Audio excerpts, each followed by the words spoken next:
3, 2, 1.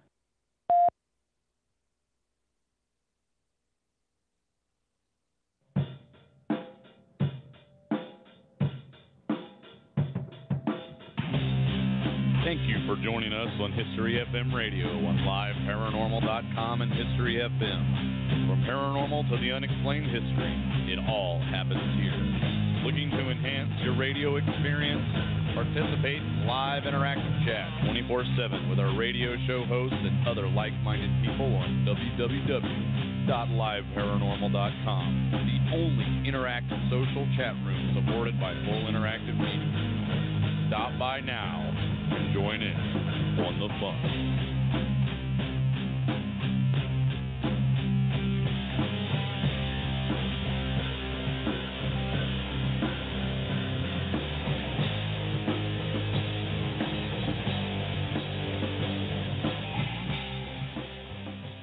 Between science and ignorance there is filler.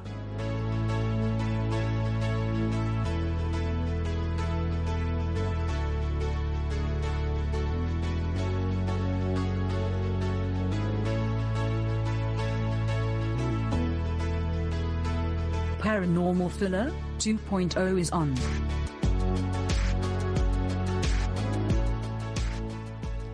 And good evening, everybody. This is Wes Forsyth, the host of Paranormal Filler and the guy over at ihuntghost.com. I'm here every week doing my radio thing. I'm a ghost hunter / researcher. As I've said many times before, I'm a radio host. Anyway, tonight we have, if we can run him down, and I just had him on Twitter, Skype. So anyway, Brian Cano of Haunted Collector fame, and of course my co-host for the evening is Michelle McKay. Hope everything's working. Y'all tell me in the chat room if you can hear me. I have too many buttons to click here. Anyway, let's see, let me do the calendar of events here. Yeah, they say they can hear me, so that's a good thing. I never worried about it until, I don't know, it was 2 or 3 weeks ago, and just fortunately I had an archived saved, but I forgot to turn my mic on. So, well, actually, so I've got a little note here. Mute intro music, microphone on, play commercials, talk slower, don't say and okay. That is my life, people. Oh, and if you're listening live on Sunday night over at liveparanormal.com, you can catch my webcam feed. It's on LPTV, as they say. I go to a lot of trouble to set that thing up. I have to download pictures of people and stuff and push buttons. So anyway, calendar events for next weekend. Let's see, the Andrew Jackson Hotel Ghost Hunt in New Orleans, Louisiana. That's from some of the boys from Deep South Paranormal are involved in that event. I have no idea if any of these are sold out or not. Paranormal Showcase in Duryea, Pennsylvania. On the 28th, we have Pollock Hospital Tour and Paranormal Investigation. That's in Bartonville, Illinois.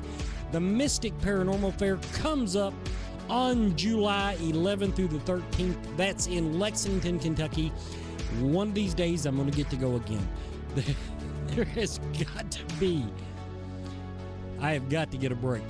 But anyway, stuff comes up every time. We always plan on going Sunday, and then that Sunday, my plans go to hell. If you're watching on the webcam, you'll notice the banner is still behind me. Even though it blocks off my cross breeze, I put a fan over here to shift the cross breeze over to me. And so if you hear any hum on the microphone, please let me know, and I'll have to come up with another plan.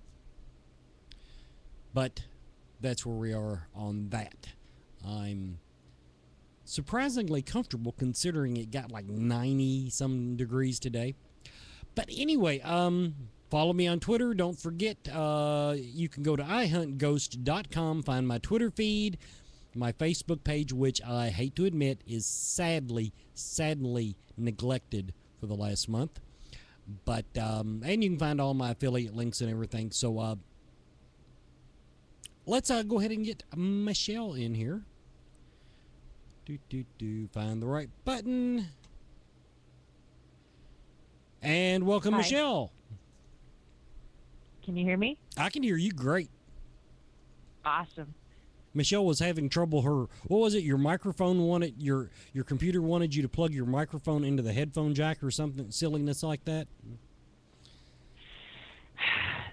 I don't know what the heck's going on. This is really bizarre. I've always plugged the mic into the laptop and my headset into the laptop. But for whatever reason tonight, it decides that I have to plug my headset into the back of the mic because I wasn't hearing any audio at all. So I did that, and then when I called in just now into the queue to talk to you, all of a sudden I lost audio again. So I had to unplug it from the mic back into the laptop in order to hear.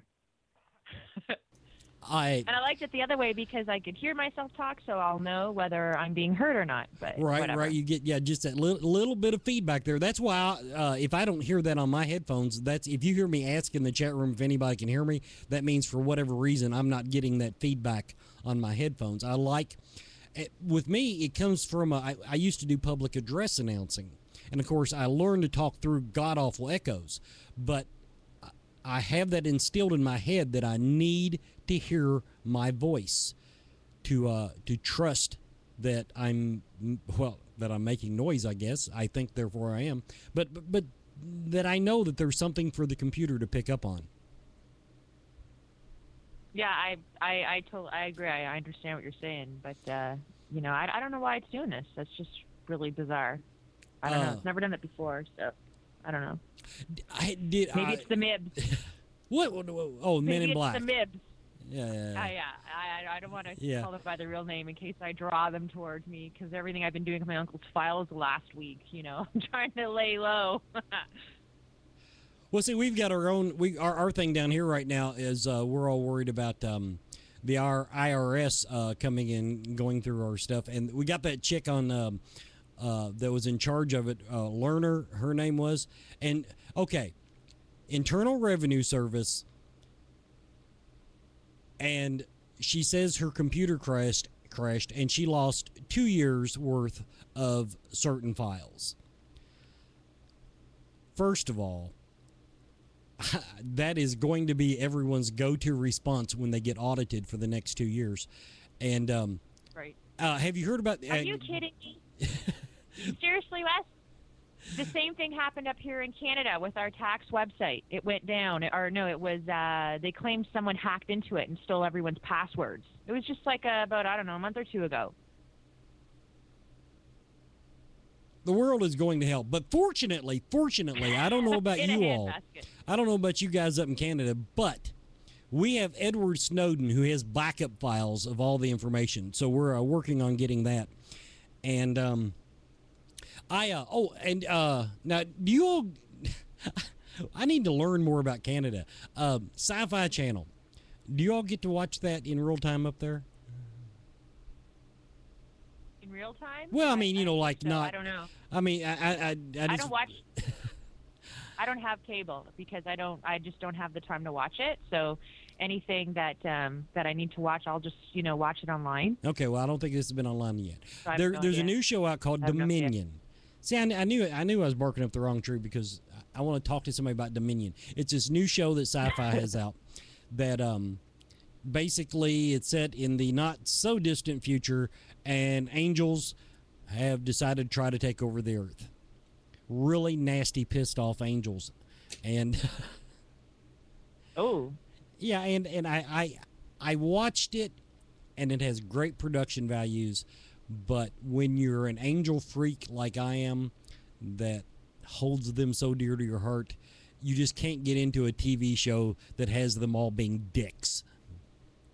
Right. Even the good angels are dicks. Well, so obviously it's like a fiction, not like a documentary type of show. Yeah, I think we could. Well, I think we could say that.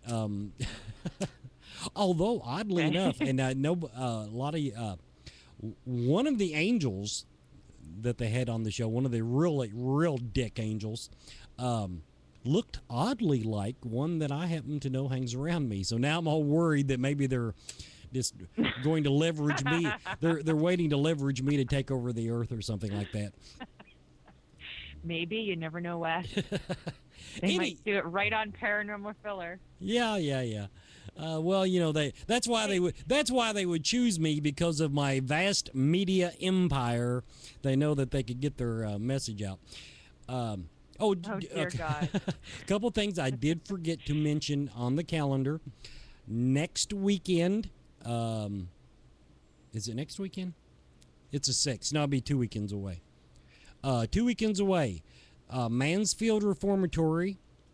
They're having, let's see, I'm going to pull the little, I hate Facebook pages, but I think I've got it pulled up here. Yeah. It is called Unity's Ohio State Reformatory Ghost Hunt. And it benefits Unity, a journey of hope. It is a benefit. Go on Facebook, look up Unity's Ohio State Reformatory Ghost Hunt. Actually, Unity Ghost Hunt. That's the username they're using.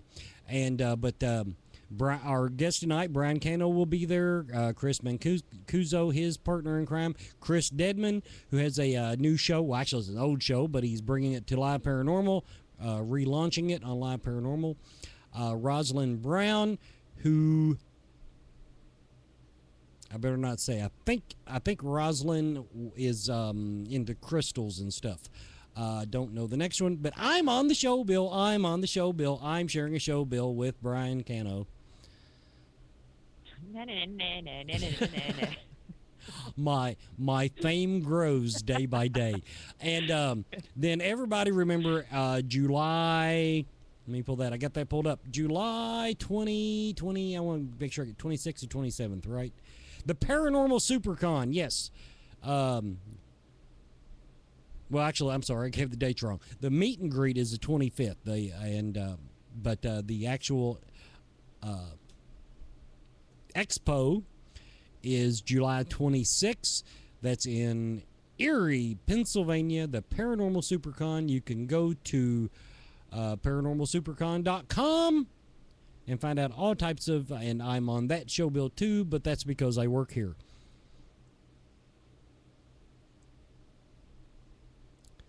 See, now you need to move closer. You're missing all the good stuff. Well, it's funny you say that, because I just might be doing so. I might be.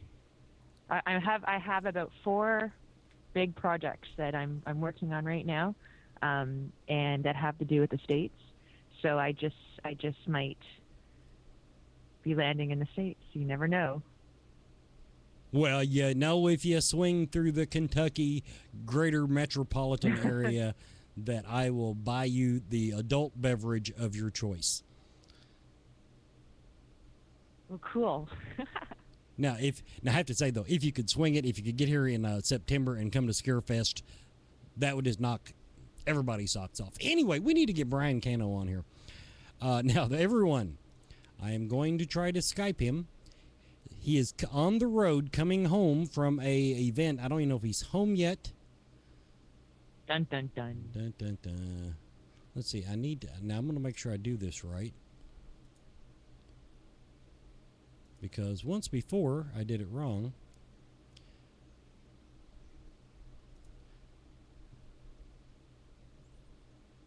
And I need to make sure I drag. Where's my little screen at? I hate doing this. There we go. Okay, now I can do it. Okay, now I've got it figured out. I figured out what to click. Theoretically, if I drop him right there. I wish it would make noise, though. He accepted my Skype request, so he should be somewhere around a Skype-enabled device. And the call's gonna freaking fail. I also tweeted him and said, now, if I need to call you, let me know. But I still have little lights going off. He's stuck somewhere on the other side. Well, he was. It's funny. Even with being out of town, he said, "No, I want to do the show," because I could have rescheduled him, and he confirmed and everything. Answer the phone, Brian. Or laptop. Maybe the Mibs got him. You're big on Men in Black right now, aren't you? Have you been? Does one of your projects involve scary people that are? No comment. Aha. Well, I started releasing Uncle's Files. Was a couple days ago. I released a Bud Hopkins video. Did you see it yet? I tweeted it out. I have not been on Twitter for 2 weeks. Yeah, I know. I mean, it has been that bad. Anything you see from me on Twitter, except at Showtime, is automated. I have just been that out of touch with the universe. You got your little robots. Yeah, pretty much. Well, you'd think this thing would... Yeah, no, I released it. I released it about 3 days ago. So check my Twitter. You'll see the link on there. But yeah, I mean, that's really the extent I can say, is that there are 4 projects that I'm working on in the States, and I can't say anything else. Don't you hate that? You can just say so much until, everybody's ready to give you the okay to go ahead and say what's going on and release it. So until then, that's really all I say. But I see, being the level of fame that I have, I really don't have to worry about it. Soon, Wes, soon. No, as a matter of fact, I just found I may actually be losing one of my affiliates because they've gotten big enough they think people should pay them to be on their network now. And I said, let me know how that works out for you. Yeah, exactly. Okay, I'm going to try. I mean, so many people are doing podcasts now. There's no way in heck I'd ever pay it. I'd paid to do it. Well, all of the it's another one. They throw out fuzzy numbers, and just because you've got so many people that hit your website in a month's time, that doesn't mean any of them are actually listening to any particular show, let alone mine. So no, it's true. It's true. There's no way of really determining that. Yeah, just because they're hitting your website, who knows where they're going? So yeah, I told him, I said, well, I mean, if you move me to a crappy time slot if you want to keep the show, I don't care.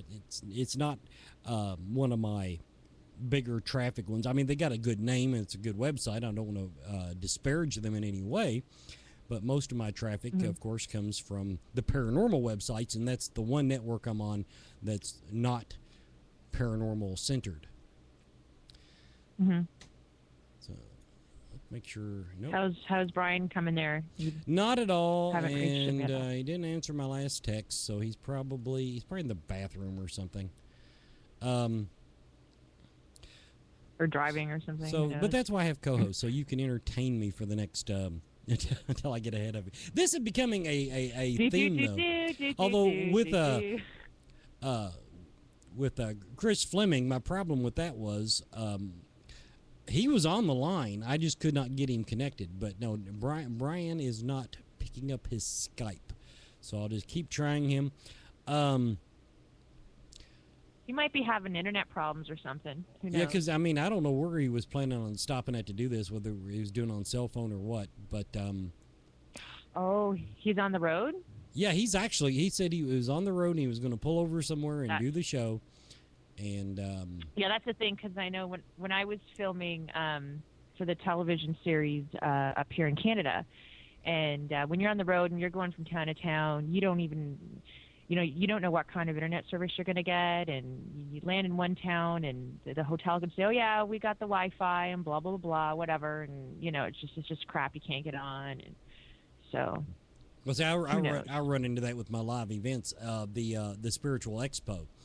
The internet, it was fast enough to do everything, but it would just the signal was good and everything, as far as the Wi-Fi part of it, but it would just stop.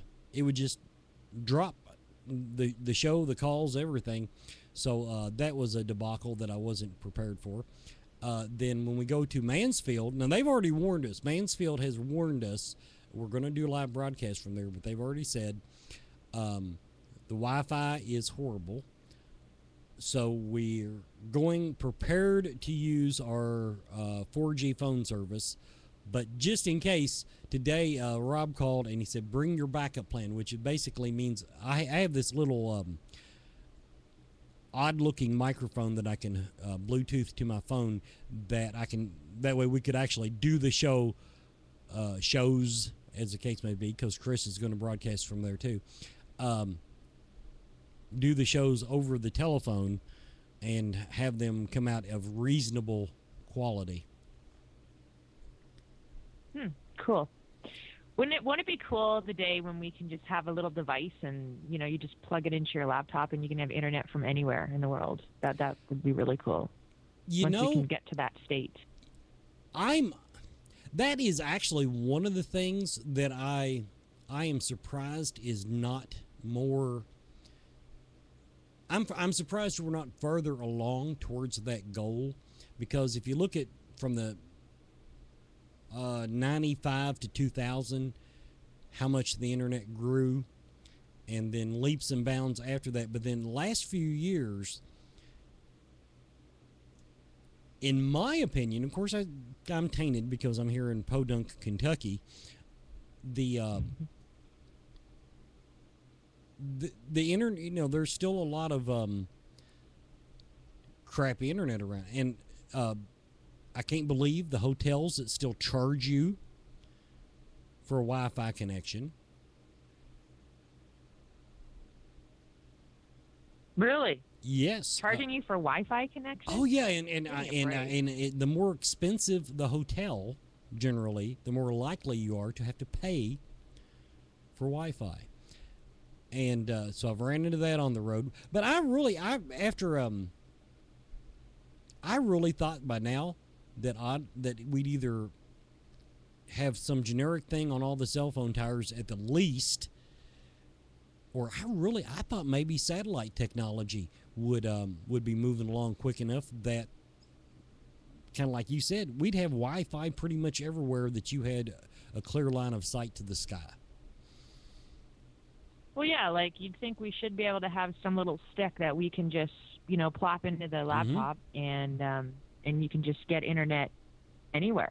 I mean, I know I'm sure I've heard of it before, but it's like a gazillion dollars. But still, if you can get a cell phone signal, you should be able to get an internet signal. You'd think, right? Well, yeah, and see, now I'm using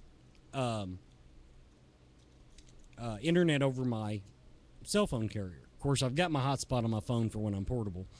But so Verizon is offering basically home internet over the cell phone thing. They basically set you up another cell phone number, but you can't call out on it.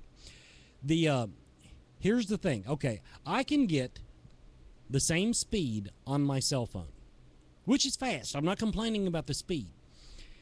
But, okay, my cell phone is 3 inches by 7 inches, 6 inches, whatever the hell it is. This thing they hooked to my house to give me internet looks like, on the outside, it looks like an old espresso machine.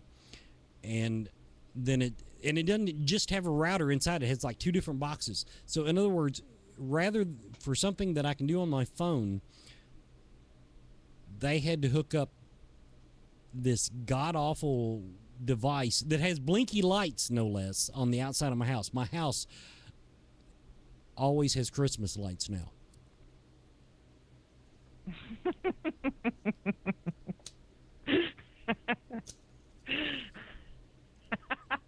But my real complaint about it is that they limit your the more you use, the more you pay. They give you so many gigabytes a month, and if you actually want to use it for the really cool stuff like watching television on your computer, I hope you got money. That's all I got to say. Wow. See, mine's unlimited. Like, I just have unlimited. I can just do whatever the hell I want, and I don't get a bill. But I'm in like a rural area, but you go into the city and then they charge them that way. They charge them up to a certain amount and blah blah blah. So I don't know.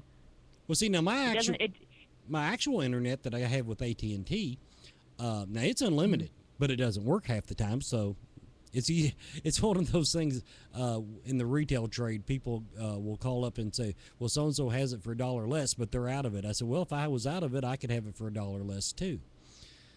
And it's kind of the same principle. If unlimited internet around here is easy when you can't use it. The really good internet, they put the caps on them. Come on, So Brian. that's how they get you then. Yeah, That's how they get you.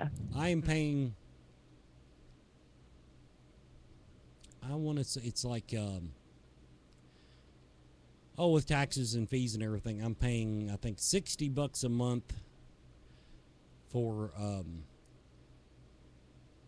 the high-speed internet.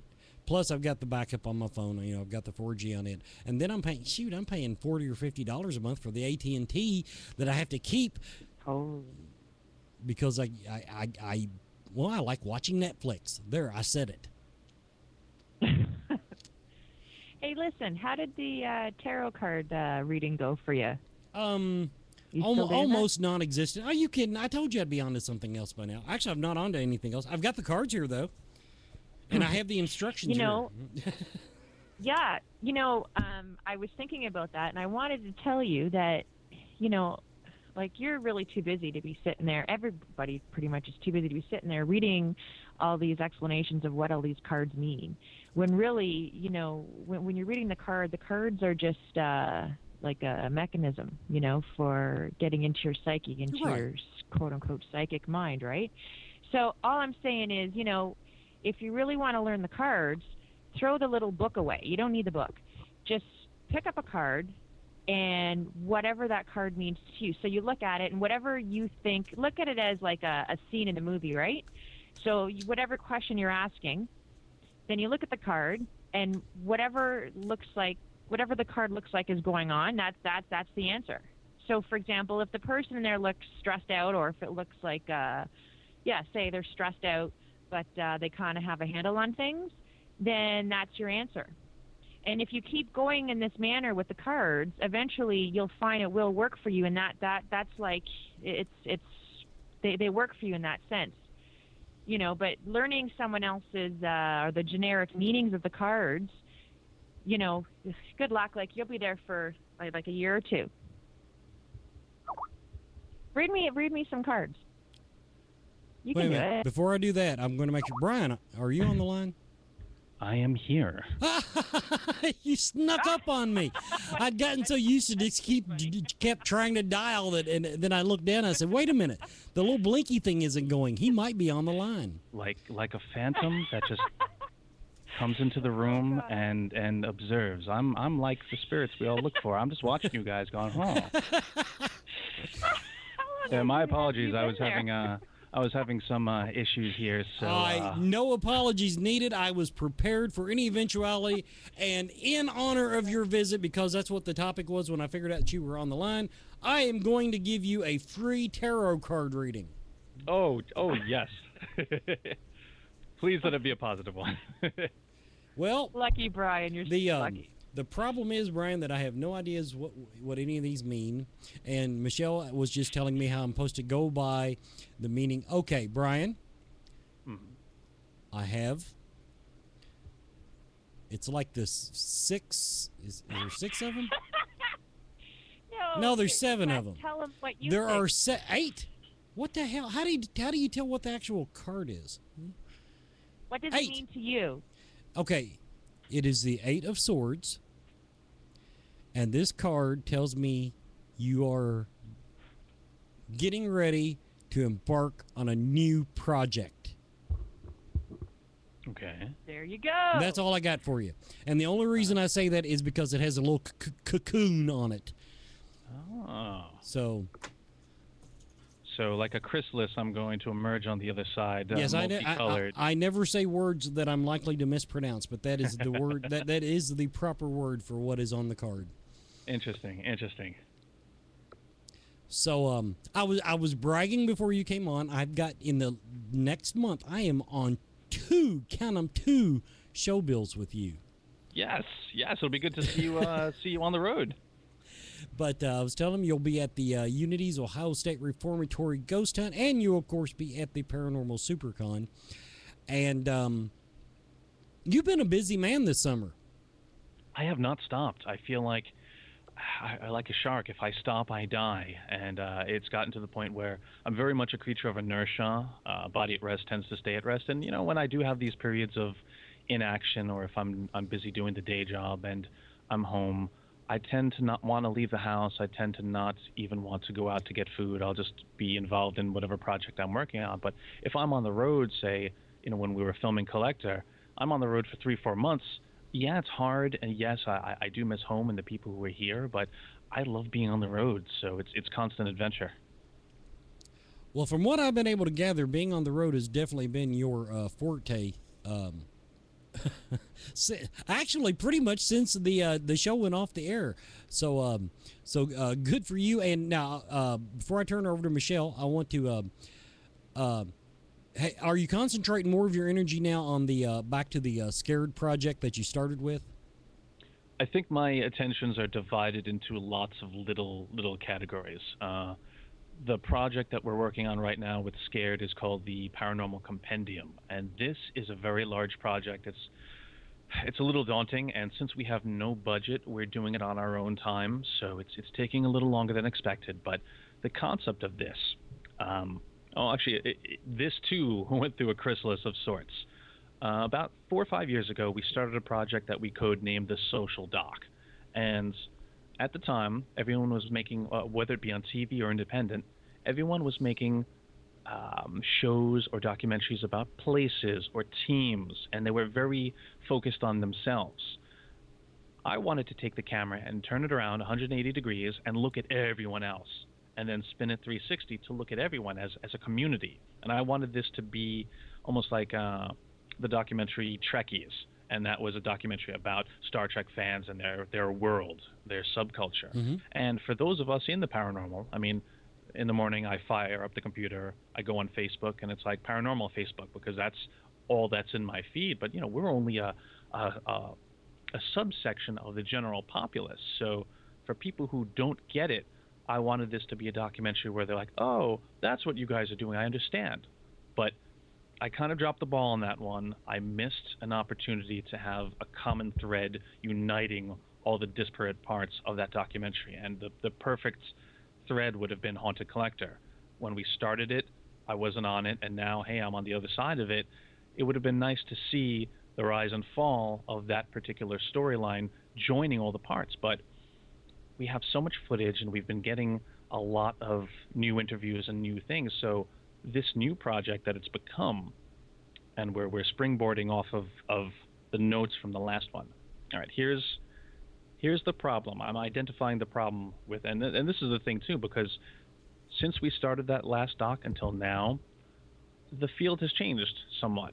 There are little subtleties that need to be addressed. Now, right now, currently, a good portion of the people get their sole education from the TV shows, and this is not something you can blame them for, the personalities on TV. It's the people watching who have the responsibility to follow up on it. But all right, Zach does something on TV. Jason Hawes does something on TV. John Zappis does something on TV. People imitate it without really looking into why. Mm-hmm. So I said, you know what? If people are going to get their sole education from TV, let's produce a documentary that they can watch that will give them the basics. This is going to be the desk reference set. This is going to be their encyclopedia of paranormal knowledge. And it's going to be broken up into several volumes, but the first one is Tech and Theory. We want people to know the names of the veterans who got us here. And I'm not talking Zach Baggins. I'm not even talking myself. I'm talking, Raudeve, Jurgensen, Tesla, all these guys who stumbled upon things that they figured, I wonder if this is supernatural in nature. And sure, you can watch TV, you can get your black t-shirt, buy a millimeter, and start waving it around, but do you know why you're even doing that? Like, well, who was the first person to correlate that EMF was connected to spirit energy? Like, so many people don't know. So that's what the Paranormal Compendium is going to be about. And we've been talking to everybody. I don't care what show you're on. I don't care if you even have a show. We're talking to everybody to get that grand collection of knowledge. And this is a documentary about the paranormal field for the paranormal field. And we're looking to hopefully finish the first volume by December, but it's going so slow. That sounds like an interesting project, because I was going to make a observation once you kind of the people were, and to a great degree still are, learning from the TV shows. No argument there. At least that's how everybody starts. But doing this show and the Icon show on Friday nights and talking to various teams and people, I am beginning to think that there are a lot of people out there that, because they don't have the constant new guidance. For a while there was a new show coming on every 6 months or 3 months. So, you at least had new viewpoints that you could filter through. But instead of them locking down to now Ghost Adventures or Ghost Hunters, rather than just taking it, to one of those two fields, I'm really beginning to think that a lot of people are just making the shit up as they go. They totally are. And that's another thing, too. There's a definite factioning of those camps. Like, I don't care if you like Ghost Adventures or Ghost Hunters. I mean, they're both out there doing what they're doing, and it's entertainment. It's entertainment, pure and simple. Hunter-collector, entertainment. But at its heart, at the kernel of the substance, was the nugget of truth that said, yes, this is supposed to be an entertaining show. It's not a documentary. It's not a court document where we were, interviewed and this is exactly what happened. It's for entertainment. Editors put it together. It's based on truth. It's the cliff notes of what happened. You're taking a 3-4 day investigation and whittling it down to 22 minutes. Like, of course, there's going to be a lot left out. And unfortunately, if you imitate TV, you're going to leave a lot of things out. So in this documentary, we're talking to people from Adventures. We're talking to people from GHI. We're talking to people from Paranormal State. We're talking to people who aren't on TV because, their knowledge is just as important and as valid as those public figures. But we do want the clout and the recognizability of those TV people to draw everyone in. And then once they're in, they'll go, oh, hey, I think I can learn something from this. And that's the goal. Michelle?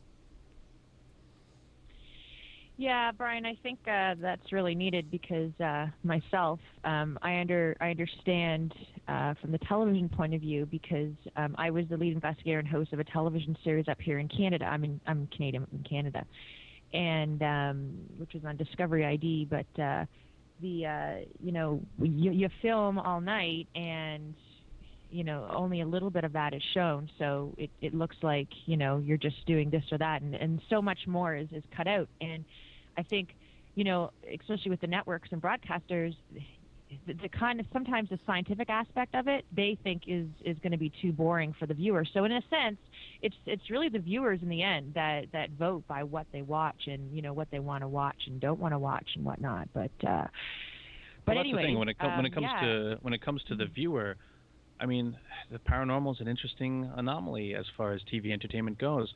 I don't watch a medical drama and want to go operate the next day because I want to help people. I don't watch a cop show and go strap on a belt and a billy club the next day and try to arrest people. Like, it's an anomaly because the people in the paranormal field, and I'm going to offend a lot of people right now, have no clear right to be here. I don't have a clear right to be here, but I've spent the past 12 years in the trenches making a name for myself, doing what I do, and I'm by no means an expert. I'm by no means someone that I'm saying, hey, you should look up to me, but I'm self-made, and so many of us are self-made, and it's hard because in a field where you can be, literally, you can be just because you desire, it's very hard to whittle out who's doing the right thing, who's doing the wrong thing, who's doing it for the right reasons or the wrong reasons, who's qualified to do something. And unfortunately, so many groups start out with the best of intentions. We want to help people. We want to get involved. And I applaud that. That's great. It doesn't always mean it's the right thing to do. And I usually try to tell people when they say, hey, how do I start a group? I say, don't start a group, because you're going to fall into the pitfall of focusing on the wrong things. And I know, because I did it. I've made the mistakes. And I think it's best to really take things slow, read, get mentored. Maybe shadow a group. You don't have to join it, and there's nothing wrong with not being in a group. You can be yourself. You could be Bob Smith or Jill Jones, and it's still as valid as being part of apps, taps, bibs, bops, whatever the abbreviation is. I think it's just about gathering more knowledge, and I think the enthusiasm to be like the TV people and find the ghost before the first commercial. It gets people, I think, focused on the wrong things. Well, yeah, I totally agree, because especially if it's just like a 22-minute show, you can only fit so much of the investigation into 22 minutes, or even if it's an hour-long show, right? So there's going to be so much that is left out that the viewer isn't seeing. So I think what you're doing with this project is really great, because it's going to show people, the full extent of it. Oh, thank you. And I mean, this is, for the most part, we're not telling people how to investigate. We're not saying do this and do this. We're giving them those basics. We're giving them that foundation, so that when someone, be it a client or just a curious party, saying, hey, well, what's that meter and what's it do? They can, really give an informed explanation beyond just, oh, well, it finds ghosts, because there's not a single thing in my kit that just finds ghosts. We have to put a little more work into it. And that's the thing too, going back to what you were saying a bit earlier, is the onus really as well is on the viewer, in the sense that they really, if you're going to start a team, or you're going to even go into homes and start investigating, you should really take the time to find out yourself what these gadgets are for. Yes. I mean, there's a misconception that you can go online, buy a bunch of equipment, and because you spent the money, that you become engendered with the knowledge on how to use it. No, not so. There's a lot of equipment that even I have that I'm just not proficient in. Another piece of advice I like to give people, you can have a boatload of equipment, but really take time to maybe pick one piece and really get to know it inside and out. If it's a millimeter, get to know every button, get to know every function, because you're going to need to know it in the dark. You're going to need to know it blindfolded underwater. You're going to need to know what that does and why, and when it goes wrong. For some of us can take it apart and fix it. I think that's more people should get involved in it. It's like your car. Your car breaks down. There's some of us who know how to fix it, and others who are at the mercy of the mechanic, and that's a horrible feeling. And you don't want that feeling when you're going in and trying to do the work, and especially when you have actual people's lives and families involved. Yeah. I totally agree. I mean, even whenever I get a new piece of equipment, I just have it around the house and just use it randomly, not just in a quote unquote ghostly situation, just to see what it does and what triggers it and what doesn't trigger it. If you're just going to sit and watch a television show and say, oh yeah, well, I know what I'm doing because I watched the show, I mean, that's fine. Hey, you know what? If the more people investigating the paranormal, the better. But you go into people's homes and you start telling them things, and they believe everything you're telling them. You can ruin lives pretty much, especially if they're really religious and they're thinking now that they have a demon following them. So no, I totally commend you for what you're doing. We're in a weird spot right now, because again, like you said, the more people doing it, the better. But there's pros and cons about that statement, and I feel like we have to make sure that the people who are doing it have as much of the good information as possible. It's like, look, this is not something I want to keep to myself. I want everyone to have it. I want everyone to come on, guys, let's all have this. Yeah, I'm going to share it with you as much as I know. Here, take it. Let's roll with this. Yeah, there's that too. Everyone's holding on evidence. No one wants to release it, and it's I don't know. I hear what you're saying. and I agree. I think what you're doing is great, though. It's called Scared. Is that the name of it? Well, our group and our series up until this point has been called Scared, but the doc itself is going to be called the Paranormal Compendium because, again, Scared is us, and okay. it's not about us. Okay. Sounds good. I can't wait to. Do you have a date? Are you allowed to say a date when it's coming out, or? Like I told Wes, we're hoping to get it out by the end of this year, but it's going very slow. There's so many people we're talking to, and it's such a big topic that not only did we have to divide it up into several parts, but just this first part, I think, is the hardest because part one is tech and theory. So first we have to research exactly where all these concepts came from.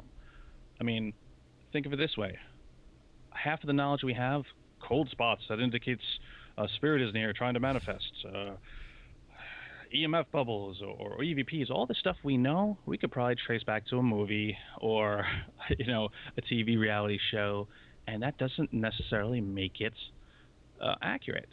So we wanted to go back and look to find out who was the first person to postulate that EMF was an indicator for a spirit activity, and actually it wasn't EMF at all. It was more magnetic. People noticed that compasses were going a little haywire, and luckily, we live on a gigantic magnet. It's called the Earth, and its magnetic fields are fairly, we can measure them, and we know how they're supposed to react. And when they react abnormally, that's something to be taken note of. Now, this was first noticed, I think, by, it's a horrible name, but they were called the Ghost Club, and they were out of England. Charles Dickens was actually a member. Yeah. Yeah, a lot of our theories and paranormal research comes from the spiritualist movement, Harry Price, all back in the Ghost Club, all of that. It's interesting. Yeah. So this is, like I said, these are the things that I mean, I'm incredibly thankful that I was able to say Ghost Club and you knew who I was talking about. So many people don't. Yeah. No, I've written an article on ghost hunting in the 1800s, and I love the spiritualist movement, the Victorian era. So I've studied all that, and I've put together a lot of information about Harry Price. Like, I study all that, so right. That's where a lot of this stuff comes from, is the spiritualist movement. And that, I mean, you could study the spiritualist movement for years. I mean, I have. There's so much in there. It's vast. There's so many books that were written back in the day. I collect old. I go to auctions and I collect all the old books from the spiritualist movement back in the day. So it's, that's where a lot of this stuff comes from. Absolutely. Well, I just want to I want to point out that one thing I did get from watching TV, I'm Batman. Now, moving on. Wes, I see you in a whole different light now. I love Batman. No, well, it's funny you bring that up because back during the filming of season 1 of Collector, the crew called me Batman because I wear like a utility belt on my investigations so that I can have things handy. But at the same time, when it came time to film OTFs, and OTF stands for on the fly, those are the interview segments that you see peppered throughout the show. A lot of times they were done in the dark, so they were done in night vision. And I don't know, I've always felt like when you're in the dark or you're filming at night, you have to lower your voice because it's nighttime. There's people you don't want to disturb. So I started talking like this on all the OTFs. Well, John was outside. We went upstairs. Beth heard a noise, and I came to respond. So they started calling me Batman. It was kind of funny, but fast forward to season, I think it was 2 or 3, in an effort to look more Jason Gates-like because he is Mr. Handsome. I'm like, Jay, you got to make me an exercise regimen so that I can start hitting the gym while we're on the road. So he wrote me out this whole list of exercises to do. And on it, he goes, exercise regimen to Batman from Bane. Because The Dark Knight Rises had just come out. And he always liked to talk like this, like Bane. And he always did the impression. And we would have fun with it. So we're in Montana. We're in the gym. And I don't know what happened, but I hurt my back. Seriously. And it's still a mess to this day. But I look at him and I said, really, Bane? You broke the Bat's back? Like, come on. What the hell? So art imitates life, imitates Hollywood, and round we go. Wow. Coming up on the end of the hour, I want to go ahead and get some plugs in for you here. Now, have you sold out the Lizzie Borden thing? I believe there's 3 tickets left for the the retrial of Lizzie Borden. Yeah. Let's take a moment and tell everybody what you're doing there. Okay, it's coming up very quickly this Saturday, June 28th, in Fall River, Massachusetts, at the Lizzie Borden House. We are conducting a trigger event. We're having the retrial of Lizzie Borden. We're going to be cracking open the case files and bringing out all the evidence that they had at the original case. And the attendees are going to be broken up into prosecution and defense. And they're going to try to see if today, with our current mentality and everything that we have in front of us, would Lizzie still have been acquitted? In addition to that, we're allowing paranormal evidence to be admitted if each team sees it fits. Now, you can get details for this by going to our website, www.neverstopsearching.com, and click the events tab. Like I said, there's 3 tickets left, and any day now we're going to be forwarding the evidence packets to all the people who are already signed up for that event. It's going to be kind of interesting. So we're going to hold the trial.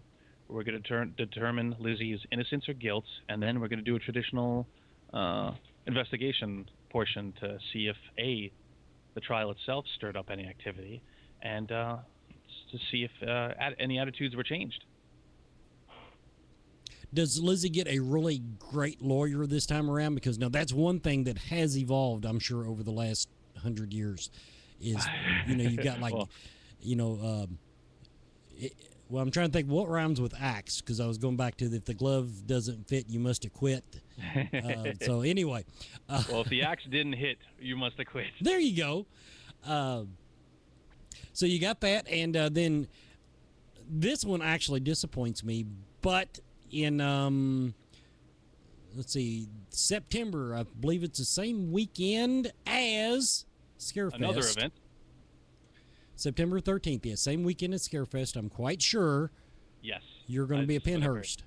Yes, we're going to be doing Scared at Pennhurst. It's going to be an urban exploration / paranormal investigation, where we have Pennhurst from 2 p.m. to kind of whenever at night. So for, I think it's $125, you get to be at Pennhurst all day with us and explore, really appreciate the architecture, really get into the exploration of the grounds, then get to do the hunts. We're going to have all sorts of fun stuff happening there.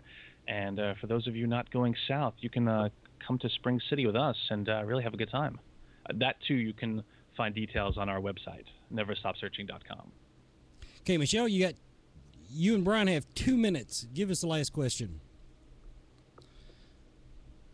I don't know. I think I'm sort of. Oh, yeah. Are you going to follow me on Twitter? Are you going to say something interesting, Daly? Yes. Throw his name out, deal. Michelle. Throw his name out. It worked for me. Yes. Brian Cano? Yes. Yeah, just make sure you. I did. I tweeted you. I followed you, and I've been tweeting, people to ask me to get past questions to me to ask you. So. Yeah, no, that'd be great. Forward them on, and I'll make sure I follow you so that I see them. Cool. Thank you. You got it. Okay, Brian, we're going to close the show out. Thank you for coming on, and I guess I'll see you in 2 weeks, and I'll probably have you on the radio again because we're broadcasting live from the event. Excellent. And so maybe, Michelle, you can make your list of questions and call in that night and... because I don't. Sure. Well, I mean, we're going to have the switchboard open, and we'll just, because I have no idea what we're doing that night, but we're going to come up with something. Michelle, thank you for co-hosting. Brian, thank you for squeezing us in to your coming home schedule from a busy weekend. No problem. And looking forward to seeing you again soon. Sounds good, buddy. I'll see you soon. And everybody, thank you for listening to Paranormal Filler tonight. We got Brian on just a little bit later than we meant to, but I hope you enjoyed the abbreviated version of the interview and didn't mind listening to me too much. Thanks, everybody, for tuning in. This has been Paranormal Filler.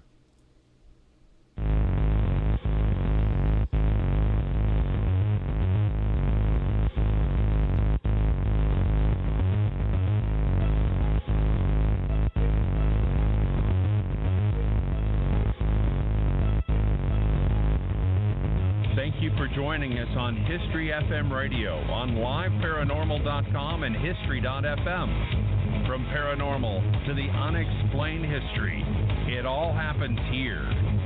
Looking to enhance your radio experience?